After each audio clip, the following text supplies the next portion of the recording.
Hello and welcome everyone. I'm Anisha. Welcome all of you to my channel, that is Virtual Classes. So today in this video we are going to continue our chapter number 2 that we have started. Okay, science chapter number 2. The name of the chapter is Diversity in the Living World. So until now what we have learned how to group plants, isn't it? We have observed so many different kinds of plants and animals as well, and till your previous classes we have learned how to group plants, and there are so many criteria in which we can group the plants, isn't it? So in this class we are going to learn about how to group animals and also about the different types of plants and animals which are found in different regions, okay, and the difference.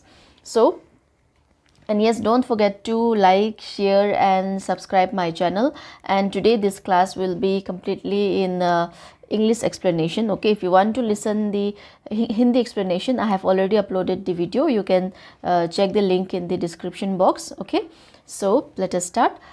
Just like plants, animals too are significantly different from one another. So in case of plants, see, we have seen so much of diverse plant, that is different plant, isn't it? And we have also grouped them based on the roots, seeds, on their size of stem, isn't it, on their height. So just like that, animal too, okay, these animals too are also very significantly different from one another. So how can we group such a wide variety of animals? What features can you think to group them? And in activity 2.3 you have already set some basis for grouping animals. So let us explore a few of these in more detail. So previously we have already explored so much of so many features about animals to, like their how they move, what they eat and where they live, isn't it? You remember that table? You can go through that table if you want to have a look. So here we are going to learn all those things in little more detail. Okay, so let us see. So first there is an activity, so let us find out. You have recorded the movement of few animals in table 2.2. You may have also observed how other animals move from one place to place. So we have already observed this and we have recorded also, isn't it, in that table. So we have already observed and we know that how animals move from one place to another. Like some animals they walk, some animals they will fly, some animals they used to jump, some of them they used to swim, isn't it? So just like that. Let us now think about the types of movement in animals. So now let us think about the types of movement in animals. Like a number of animals are shown in figure 2.7. You can add more animals that you may have observed and create a posture on the variety of animals. Which body parts are used by the animals in the posture you created, and those in figure 2.7 for movement. So here some pictures are given, okay, number of animals pictures are given here. So you have to observe these and also observe the one you have actually observed in your nature work while you have went for a nature work, okay, and try to create a poster, try to sketch them and try to observe and which part of their body they used for that movement. Okay, like here, see, so many animals are here, isn't it? So here the birds, it is using its wings, yes or no? Here the birds is also using its wing, and here tortoise, he or she is using his legs. Rabbit also using his leg, isn't it? Cow is also using leg. Butterfly using their wings. Fish using their fins to swim. So just like that we are going to fill another table here. Okay, so list these animals in table 2.5. Note the ways in which these animals move and name the body parts used for movement. So what we have to do, we have to observe how these animals move, okay, and also which body part they use for that movement. So some examples are given, so we'll see some example and based on that we will try to understand. All right, so here movements in animal and the body parts involved. So here name of the animal first, and second we have the type of movement, whether they walk or jump or flies, okay, and lastly we have the body parts used for movement. So now let us see some few examples are given. So here ant, first is ant. So type of movement, how does ant move? It walks, yes or no? It used to walk. And the body part used for movement, it is legs, okay. Goat, in case of goat, it can walk as well as it can jump, and the body part used for movement is legs again. And third is pigeon. How does pigeon move? It flies, isn't it? So it uses its wings. And Fourth, we have housefly. Housefly can walk as well as fly. So you observe housefly when you are sitting at your room, and if some housefly came in, you try to observe them. They used to walk also. Slowly they used to walk. Okay. And for this, they use their legs as well as their wings. Okay. Next, we have fish. So what does fish use to, how does, what is the type of movement that the fish is doing? It is swimming, isn't it? It cannot walk, so it is swimming. Okay, you can fill up here, swimming.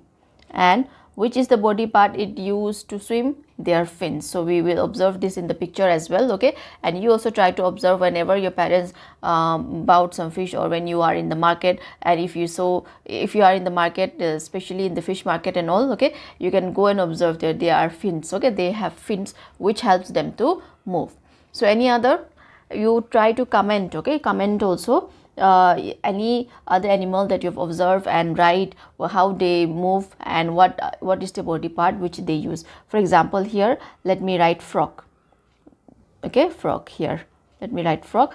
And how does it move? It used to jump, or it used to hop also, isn't it? Hopping. You can write hopping, and this swimming again. Same. Okay, you can write here swimming. And which is the body part it use? It use its leg as well as its webbed feet, because it can swim, it can live inside the water also. And frog is the animal, not only animal, is the animal which can live both in land as well as in water. Okay, so it use its webbed feet and its leg. Next, one more example, let us see here, horse. Okay, let me write horse here. So how does horse move? It used to run. It can run, isn't it? It can walk as well as it can run. So let's write here running and walking. Running and walks. Okay, runs and walks also you can write. And here, which is the body part it use? It use its leg. So last one, try to fill up by your own. Okay, based on the observation that you have done, and mention in the comment section as well. So what conclusion can you draw from the data given in table 2.5? So what conclusion can we draw? So we can say that different animals have different types of movement. Yes or no? Different animals have different types of movement, and animals can fly, run, crawl, walk, hop or jump, and so on. So animal can either fly, they can run, they can crawl.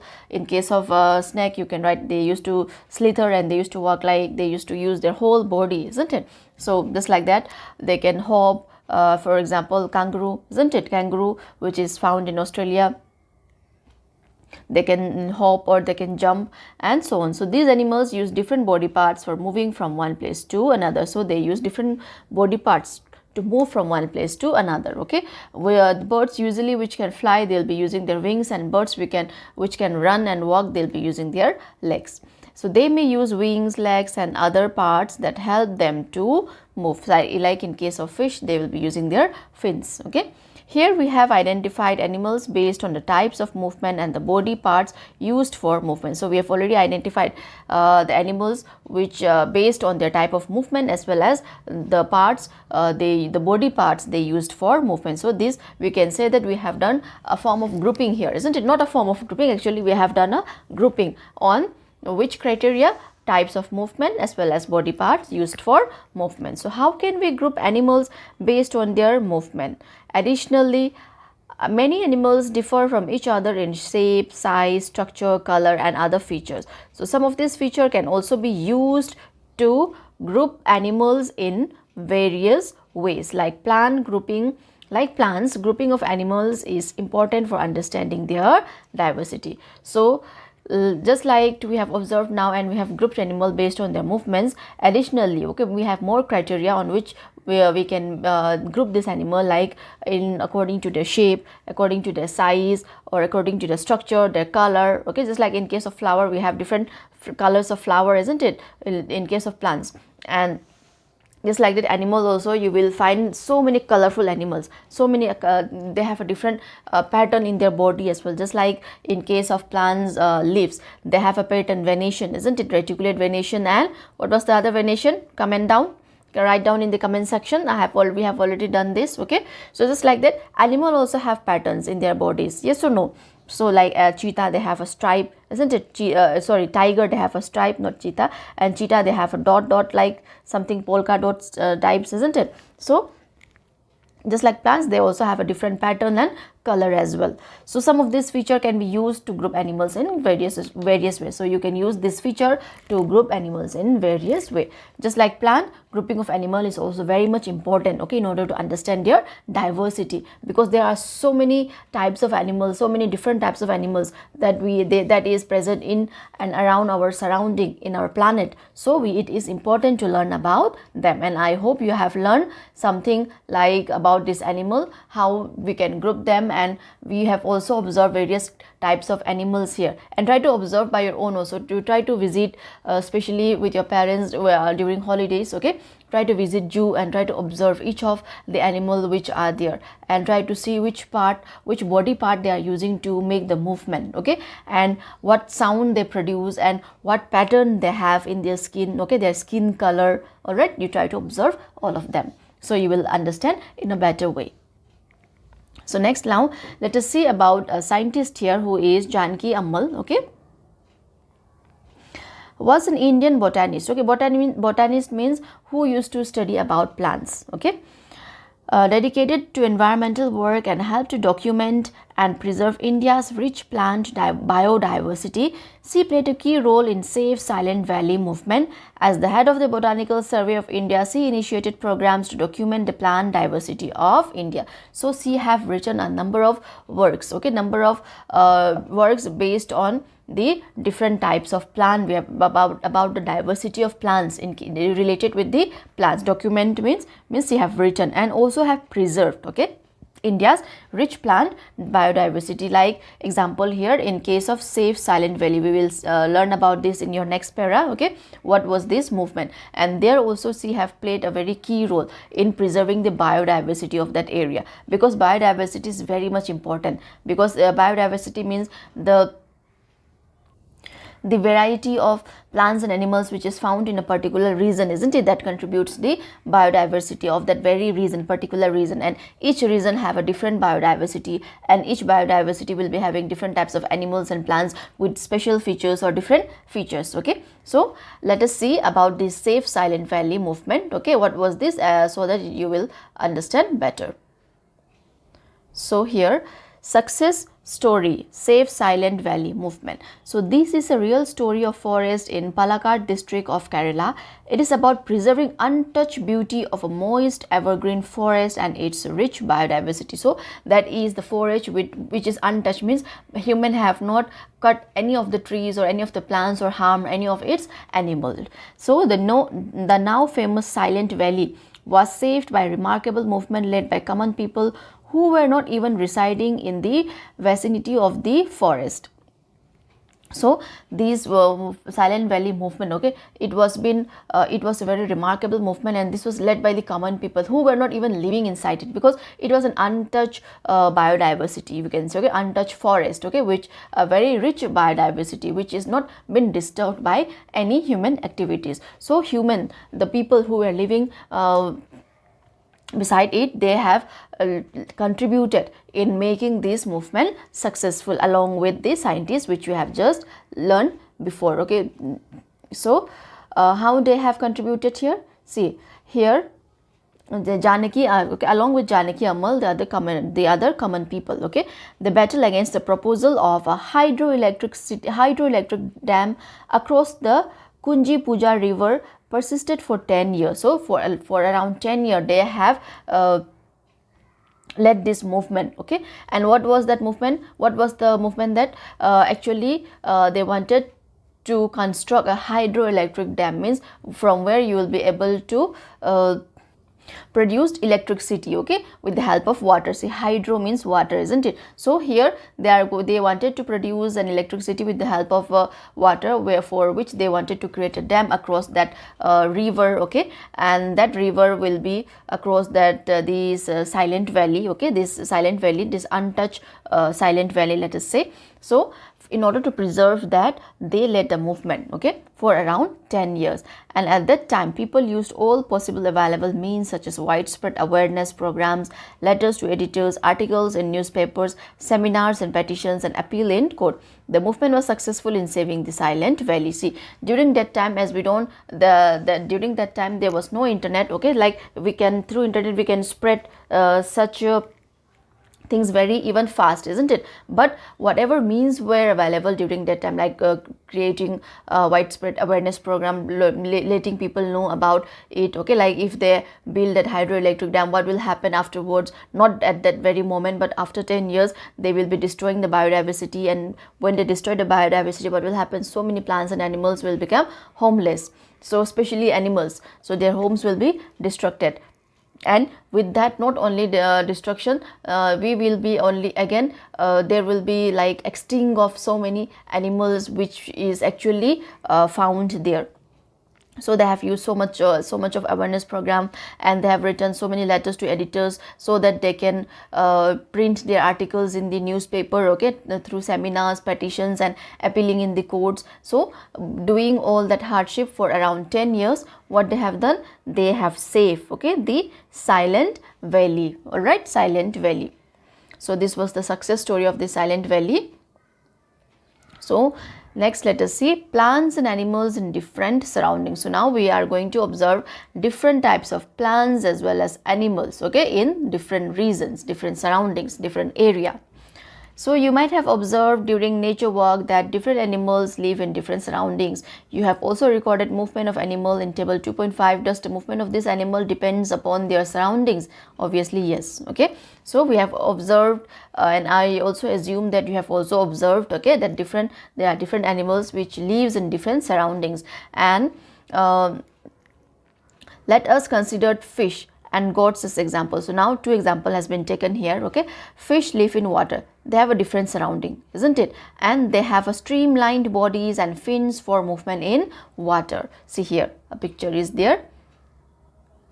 See, first picture, fins. I was talking about these fins, okay. Using these, what they will be doing, they will be able to swim inside the water, and also their streamlined body, see, which is this shape. They have this shape, isn't it? The shape of the fish. This is the streamlined body, okay, which is smaller in the front and bigger in the middle, and again smaller in the back, okay. So this is the streamlined bodies, and this helps them for the movement in the water, their movement, okay.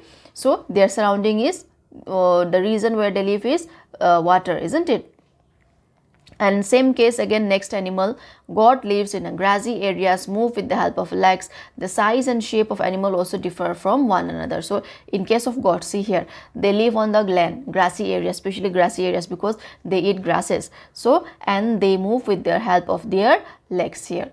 In case of fish, they move with the help of fins, but in case of goat, they move with the help of their legs. And both of this size, try to compare both of this size, they have a different shape as well as different color also, isn't it? Different color and different shape as well as size. So these was the two different types of animal which we can say among the various thousands and thousands of diverse animal that is present in our planet, okay. So now one more activity is there, so let us go through this activity, okay. Look at table 2.6. Recreate a similar table on the blackboard. List the name of plants and animals you or your classmate have observed in this region or already know about in these regions. So a few examples are given, you can add more. So examples are given here, different regions are there, like there is a desert, okay, mountain, ocean, forest, and any other reason that you know. So you have to fill it up with the help of your friends. So I'll give you one example here so that you can fill up the other by your own, or you can add up more, okay. So in the desert area, camel. See, whenever we say desert, the first thing that comes in our mind is sandy and camel, isn't it? And cactus, yes or no? So here camel, okay. And another you can write here cactus, second one as an example, okay. Next, on mountainous area, there is this deodar tree. So about this tree, you will see the picture, okay. It is in conical shape, all right. So any other thing that is available in the mountain area, you can say in case of animal, there are snow leopard. Yes or no? Snow leopard. Okay, let us write snow leopard. Leo. Okay, Leopard. And in the ocean, fish. And apart from fish, what are there? We can write whale. We can write crocodile also. Okay, we can write here whale. It is a type of fish only. Okay, bigger fish, or you can write dolphin. Okay, any of your choice. And in the forest, see, they have given lion. Apart from lion, what is there? We can just write here tiger or fox. Okay, whatever you want to write, you can write. And any other, in any other, let us say animals which live both in land and water. As we have seen one up in the above, do you remember what was that? It was frog, which can live in both land and water. So any other animal that can live in both land and water, you can write turtle. So this you fill it up by your own. Okay, let us see what you will fill up and mention in the comment section also. Okay. So now let us continue. I hope you have understood. So what we have done, we have observed that there are different types of animals and trees, plants are found in different areas. Okay, like in desert, in mountain, in ocean, in forest, and land and water. So what are your observations regarding plants and animals found in various regions? Discuss your observation with your classmates. So what are the observations that you have observed? So now let us see. You might observe from table 2.6 that plants and animals found in one kind of regions are different from those found in another kind of region. So they are different, isn't it?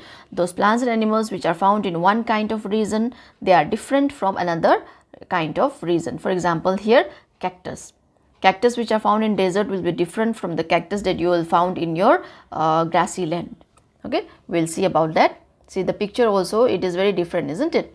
So during a discussion in the classroom, now Alex recalls that he observed cactus plant with thick and fleshy stem in the deserts of Rajasthan. So here what is Alex is telling, that the cactus that he have observed in the Rajasthan, okay, it was very thick. It was very thick as well as very fleshy, like jelly like it was there. Okay, the stem, inside the stem it was jelly like things were there, and this was in Rajasthan. We will try to know the reason why. Okay, we will see about that. Next, again Maya is saying, Maya shared that she saw a deodar tree. See, this is the deodar tree here, the picture, which is in a conical shape, or you can say triangle shape. Okay, and why their shape are like that, we will learn about that reason also. So Maya shares that she saw deodar tree in the Himalayas of Himachal Pradesh. These trees are conical in shape and have flexible and sloping branches. So their branches are very flexible and they are sloping. And what is the reason for that? See, the reason is that in the Himalayas region, in the colder region, or in the mountain area, it often used to snow, isn't it? So during snow, snow, what will happen? If this tree is of not this shape, then the snow will remain there. Okay, but because of its shape and because of its sloping branches and flexible branches, the tree is unable to let all the snow down. Okay, all the snow will fall down. So for that reason they have this shape. Okay, it is written in your textbook also. So notice that these two types of plants found in different regions are different. See, these two types of plant, one is on desert and another is on mountains. So both of them are different, yes or no? One is cactus, they have thorn and all, isn't it? And they are smaller in height and they can survive in a very hot climate also. But here again, this tree, it has a different shape, height is also different, yes or no? So what we have observed, or we have learned that the plants found in different regions are different from each other. Okay, different from each other. So now let us see, now let us learn here. Why is it so? So what is the reason? Why does the biodiversity of a region vary from that of another? Let us find out. So why does the biodiversity, okay, of a region, of a particular region is different from another region? There is very little water available in the desert. As all of us know that in the desert it is very hot and very dry, so very little amount of water is available over there. So a hot desert is typically very hot during the day and very cold at night. Why very cold at night? Because during daytime, see, deserts are full of sand, isn't it? And sand used to be very hot during the daytime because of the sun, because of the heat from the sun. Again, during night, as there is no sun, they used to cool down very easily also, okay, very fast also. So that is why it used to be cool at night, okay, cold at night. So therefore, you will find plants and animals in these areas that can tolerate and survive both the hot condition during the day and cold condition at night. So the type of plant and animal that you will see in desert, okay, they will be that type which can tolerate both hot condition as well as cold condition at night. They have been adapted in that way, okay. So the fleshy stems of plants found in the desert can store water. See, the cactus, they have a fleshy stems, isn't it? Water and help them to tolerate the hot condition in these places. That is why the stems are very fleshy, very juicy, and jelly like structure is there, okay, so that they can survive the hot climate, okay, hot heat. They can tolerate the hot condition in these places. And the mountain is extremely cold region. So mountain area, it is usually very cold, isn't it? Extremely cold region experience frequent snowfall, and in order to survive in such a condition, some of the trees have the ability to let the snow slide off easily. So that is why that deodar tree has that conical shape with the flexible branches, so that it will be able to they can easily glide the snow off, okay. Conical shape and sloping branches of deodar tree enables them to do so easily. So I hope you have understood this line. I have already explained, okay. And you must have understood by now that the biodiversity varies from region to region because of diverse condition, okay. Biodiversity of a particular area is different from another region. Why? Because of diverse condition, means because of diverse climatic condition, you can say their geographical condition as well as the climate condition. Hot area, they will have a different biodiversity. Cold area, they will have a different biodiversity. And the area, the coastal area especially, they will again have a different biodiversity, okay. So look at the image of a camel from the hot desert of Rajasthan and a camel from the cold desert of Ladakh. So now we will observe same animal, that is camel, but one is from a hot desert and another is from cold desert. So what differences are there, okay? What are the differences you observe between them? What advantages do these differences provide to these camels? So now let us observe what are the differences between these two camels. One is of the hot desert and another is of the cold desert, and what are the advantages of these differences that they have. See, first let us just look at this picture and let us try to find out the difference here. See, this is the camel which is found in the hot desert, camel living in hot desert of Rajasthan, okay, and this camel living in the cold desert of Ladakh.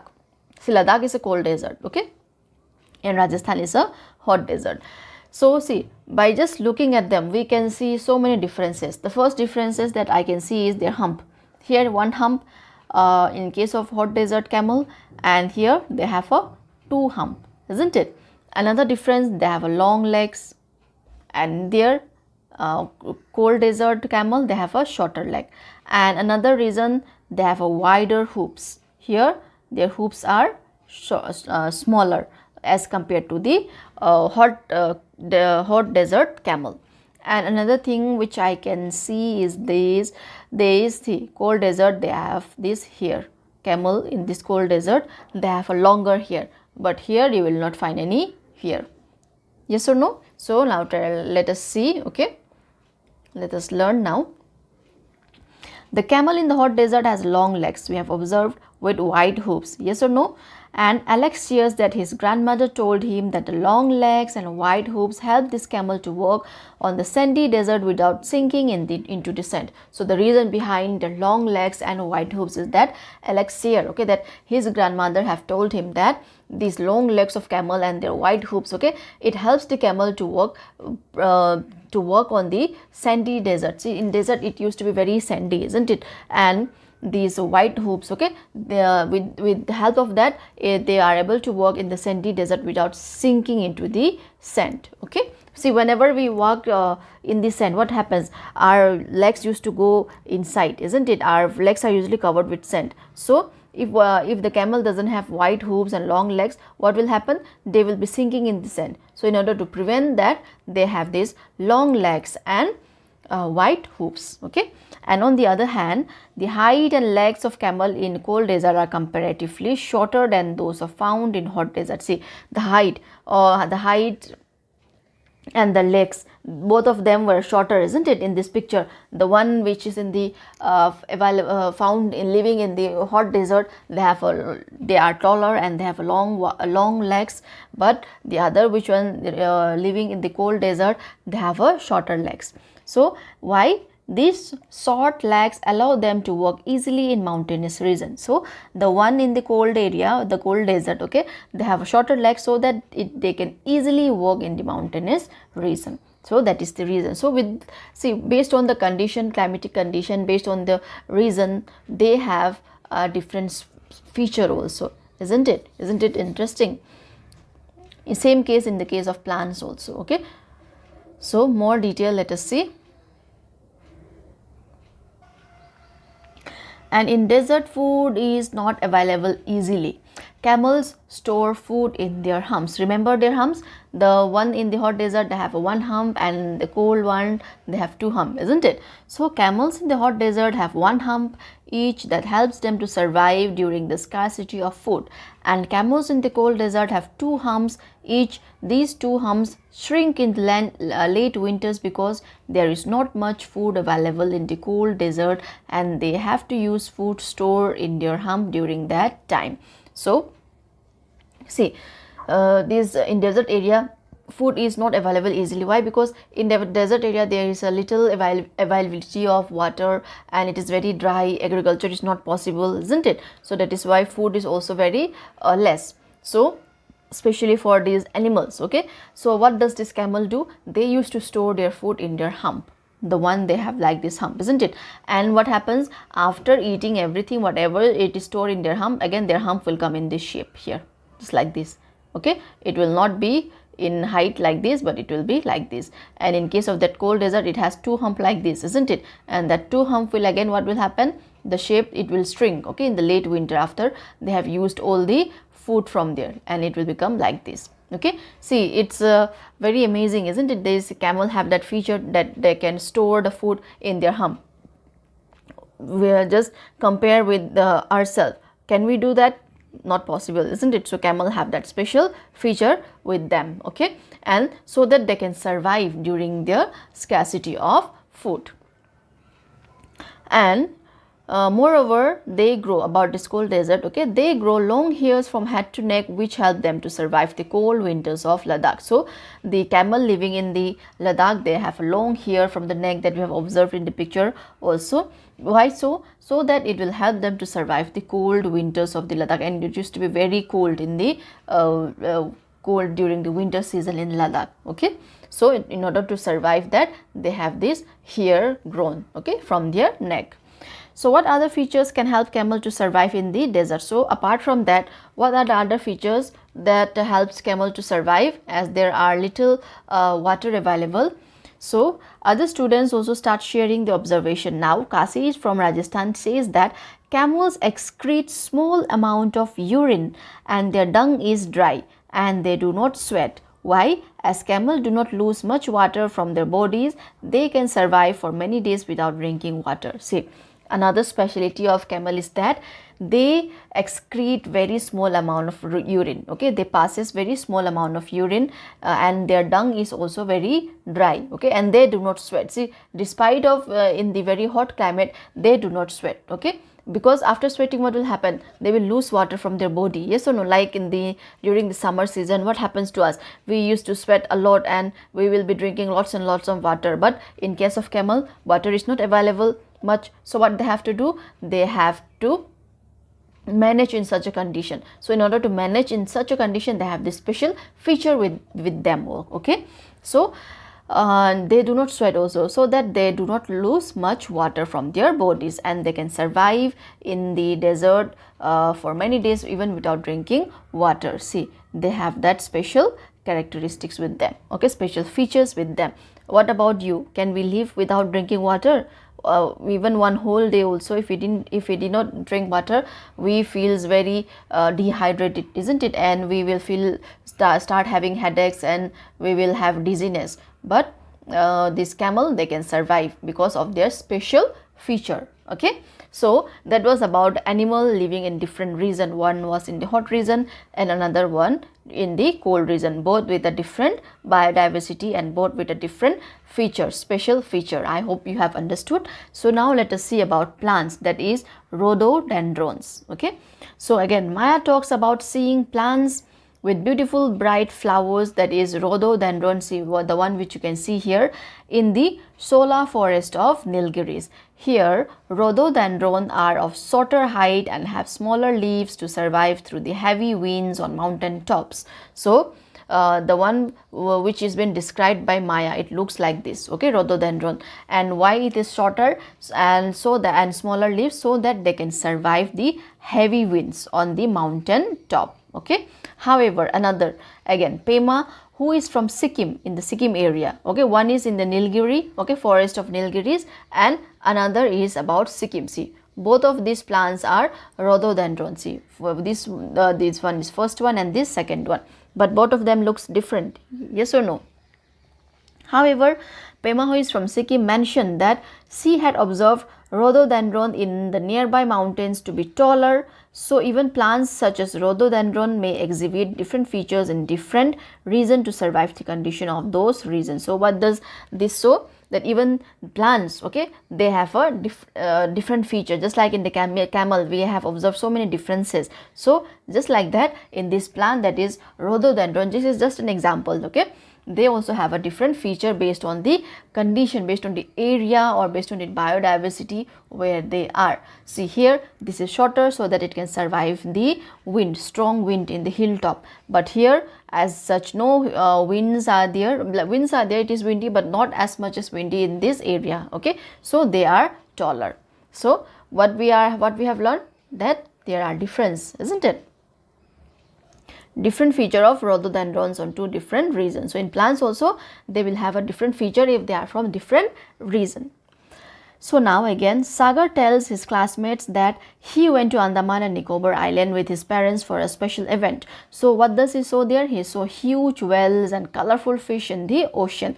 His father explained that the streamlined body of fish make it easier for them to swim in the water. See, when he visited to Andaman Nicobar, and Andaman Nicobar is famous for islands and with full of colorful fishes and whales and dolphins, isn't it? So there he observed all these things, and the fish which are found in the oceans over there are very colorful and very different from the one which is found in our northern plains or in the mid India. Okay, so and again his father explained that the streamlined body, that remember that their shape of that fish, it is this shape like this, isn't it, something like this. So this help, and their fins here, this will help them to swim, isn't it, in the water. So this was about the different plants and animals. Okay, so what we have learned here? So now we are going to see about two important terms with whatever observation we have done. We have learned that the plants and animals living in a particular region have a special features that makes them fit to survive there. Yes or no? We have learned, isn't it? In case of camel, we have seen, and in case of that plant rhododendron also. So that special features that enables plants and animals to survive in a particular region are called what? Adaptation. Okay.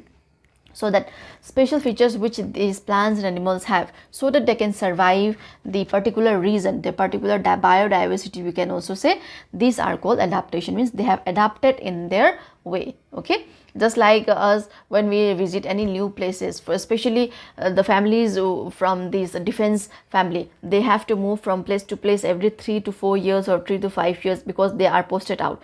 We used to go into different places. So in again different places, in some places there used to be very cold and some places it used to be very hot. So at first what happens, we used to fall sick, and we are not adapted in that area, but slowly what happens, as we start living there, we used to adapt ourselves. So just like that, these plants and animals having in this particular region, in different region, they adapt themselves according to the climatic condition of that region and according to the biodiversity of that region, and that we call as adaptation. Okay, I hope this was clear. The shape of the deodar tree, remember the deodar tree, the conical shaped tree like this. deodar tree and the height of the rhododendron are adaptation that enables them to survive in the mountainous region. So these are their adaptation. Okay, their shape, deodar tree, it has a conical shape so that the snow can glide off it very easily, so that it can survive in that harsh snowy day also. Okay, and the rhododendron, it can survive in a very windy time also. So these are their adaptation. Okay, the special features which they have is their adaptation, they are been adapted. And one more important term here, the place where plants and animals live is called their habitat. So the places where plants and animals live is called their habitat. For example, the habitat of sea turtles is the sea. See, turtle's habitat is sea. Why? Because turtle lives in the sea or the ocean. Okay, and the habitat of a camel is the hot or the cold desert. The habitat of this camel will be either hot desert or cold desert. And the habitat of a rhododendron is the mountains. Only in the mountains you will be able to see such plants, and deodar tree also. Okay. The habitat of plants and animals provides them food, water, air, shelter and other needs for their survival. So wherever they live, okay, wherever they live, the place where they live, the place provides these plants with food, water, air, shelter and other needs for their survival. So the place where they live is called their habitat. Okay, and the special feature that enables plants and animals to survive in a particular region are called adaptation. I hope you will remember these two terms. Many types of plants and animals may share the same habitat, and again you will see that many types of plants and animals, they will be again sharing the same type of habitat. Habitat plays an important role in shaping the biodiversity of a region. So this habitat, okay, this place, okay, the place where animals and plants live, this plays a very important role in shaping the biodiversity, okay, of that particular region. So I hope this was clear. So now let us see about another scientist here. So now let us see about another man here, okay, another scientist here, who is Salim Ali, and he is also known as the Birdman of India. Okay, why? Now let us find out. Salim Ali traveled across India to observe diversity in birds. Okay, he observed diversity in birds, okay, the different types of birds, and he have also prepared a list of birds and documented, have written about them, okay, their travel routes and their habitat. So he have prepared a list of birds and have written about them, about their and about their travel, the birds travel routes and their habitats, and he recorded the regions with high diversity of birds and took measures to conserve these regions. So he have also recorded the area with a very high diversity of birds, where you will find many different types of bird, and have took measure to conserve this region. And Kyoladio National Park in Bharatpur, Rajasthan and Ranganathitu Bird Sanctuary in Madhya Pradesh, Karnataka are example of this region he preserved. So some of the area where he have preserved, where this high diversity, means a high variety of birds are available, okay, in this area, and he have preserved them. And he have also wrote a landmark series of 10 books on birds of the Indian subcontinents. He is referred to as a Birdman of India, and he was awarded Padma Vibhushan in 1976. So for his contribution towards this diversity of birds, okay, and have written about them, and have also conserved the area which with a very high diversity of bird, he have received this a very prestigious award, that is Padma Vibhushan, in the year 1976. And he have also wrote a landmark series of 10 books, okay, about bird in the Indian subcontinent. So it was interesting, isn't it? So what are the different ways you can group plants and animals based on their habitats? So now we can group plants and animals based on their habitats, like animals which live on land, animals which live on sea, isn't it? Animals which live on both land and land and sea. So one way is to group them into that live on land and those that live on water. So just like that, which I have told you, okay, you can group as one which lived on land and another which lived on water, and also the one which lived on both land and water. Okay, so the plant and animal that live on land are said to live in terrestrial habitat. So the plants and animals, okay, that lived on land, land area. Okay, they are called what? Terrestrial habitats. Don't forget this. Okay, and some examples of terrestrial habitats are forest, desert, grasslands and mountains. So forest area, desert area, your plain area, grasslands area, okay, and mountains. These are the examples of which habitats? Terrestrial habitats. So now let us see about water. What do we call water? Aquatic. Okay, aquatic habitat. The plants and animals that live in water are said to live in aquatic habitat, and some examples of aquatic habitats are pond, lakes, rivers and oceans. Okay, the plants and animals which live in water are said known as aquatic habitat. So I hope you will remember this. An example is like pond, lakes, rivers and oceans. And some animals, okay, such as frogs can and turtle frogs and turtle, okay, can live in water as well as on land. These are called what? Amphibians. Don't forget this term. Okay, amphibians. So what would happen if the habitat of a plant or an animal is damaged? What would happen? They will become homeless, yes or no, and there will be extinction on that particular plants and animal which lives in that particular habitat. So what would happen if a goat does not get grass to eat? Can a fish survive without water? So goat, see, this goat, they survive only by eating grasses. They don't eat any other things. So just like that, again, fish will survive only in water. If you take out fish from the water, what will happen? That fish will die. So we have to do what? We have to preserve, okay, preserve their habitat. So check with your parents, grandparents and neighbors to know about the plants, bird, insects or any other animals they used to see frequently in their childhood but do not see as often now. So ask your parents, grandparents, especially your grandparents, okay, ask them the types of plants and animals or insects that they used to see frequently when they were young, but it is not very frequent now. It is not very common these days. Why? Because of its extinction. Okay, try to know about them. So these changes often happen when habitats are damaged. So what is the reason? When these habitats are damaged of these plants and animal, you will find those animals or plants which were available abundantly before 10 to 20 years. It's not available now. And why is it so? It is all because of our human activities, because of the constructions and all these things. Okay, we are doing what? We are destructing so many habitats of animals. So that is why government have taken so many initiatives also, okay, in order to protect them. And some of the examples are given here. We will see that the damage to the habitats of plants and animals results in loss of their homes, food and other resources. See, obviously when we destruct the habitat, what happens? They will lose their home, food.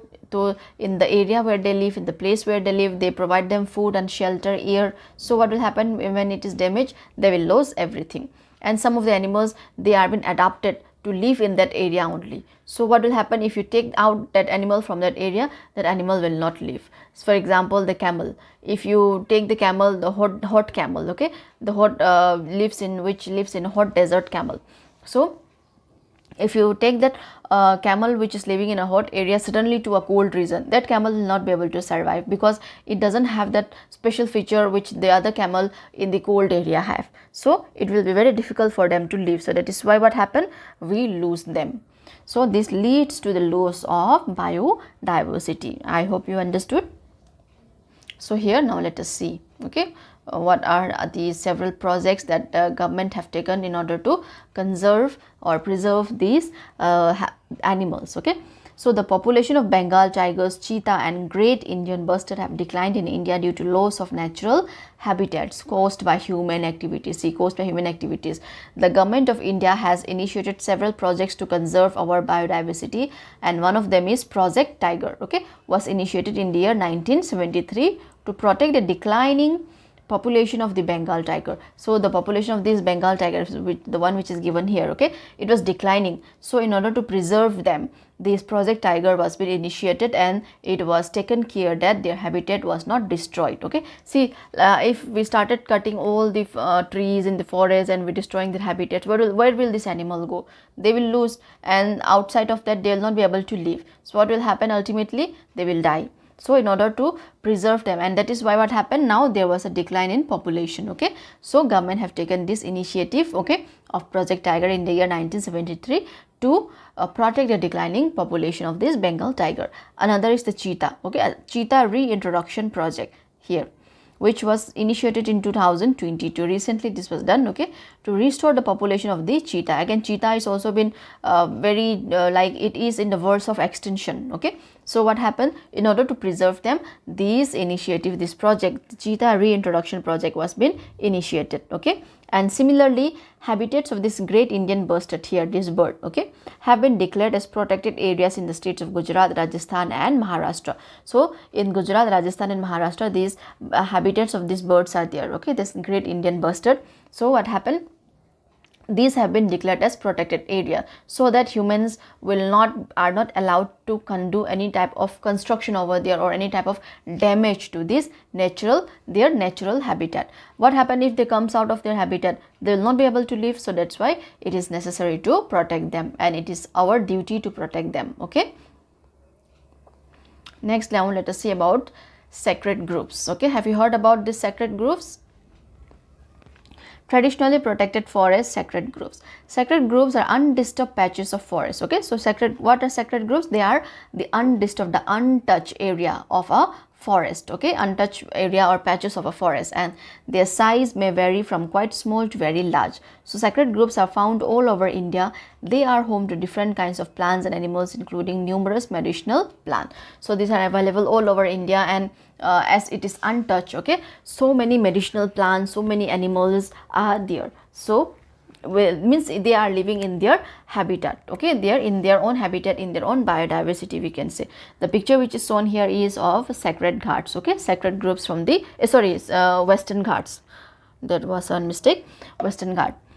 So these are protected by the local community, and no one is allowed to harm any animal and cut trees in these groups. So it is been protected by the local community which are living there. Okay, and no one is allowed to do harm or kill animal or cut any trees in these groups or to disturb the area. So this way sacred groves are community protected treasure of biodiversity. So in this way what they are doing, they are preserving the biodiversity. Okay, they are preserving the natural habitat of certain plants and animals.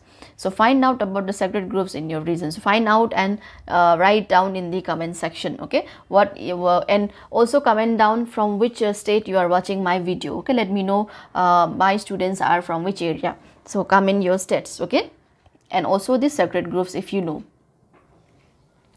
So we must protect biodiversity to ensure our planet is full of life, helping plants and animals to survive and thrive. So what is our duty? We have to protect the biodiversity so that we ensure that our planet is full of life. We do not destroy any animals. Okay, we do not destroy any plant, and all of them survive as we are surviving. Okay. So see, as we have done so many destructions and all, that is why we are having the problems of global warming and all. There is a change of climate. Okay, drastical change of climate is there. It is becoming very, very hot these days, and again winters are becoming very harsh. All these are because of the human activities, as we are destroying the natural habitats, okay, of our planet. So we have completed this chapter, diversity in the living world. Next, what we will do, I will bring a video of your summary. Okay, here see, summary are given in your textbook here, but these are like short summary. I'll bring in little detail so that you can prepare notes based on that for your exams. Okay, and with that what we will do, we will solve your exercise questions and answer, the question and answer which is given in your exercise, and I will add up with extra question and answers, objective types, fill in the blanks and all. Okay, and yes, do support my channel by liking it. Please give a like if you have watched this video, and share with your friends also. Okay, and please comment whatever you feel about the class. Please comment, because when I see your comment, I used to be very happy, and I used to feel like very motivated, and like I want to make more and more such videos to make you understand about all the chapters. So please don't forget to like, share and subscribe my channel. Okay, so all of you have a very nice day ahead. We'll meet you again in my next class. Bye.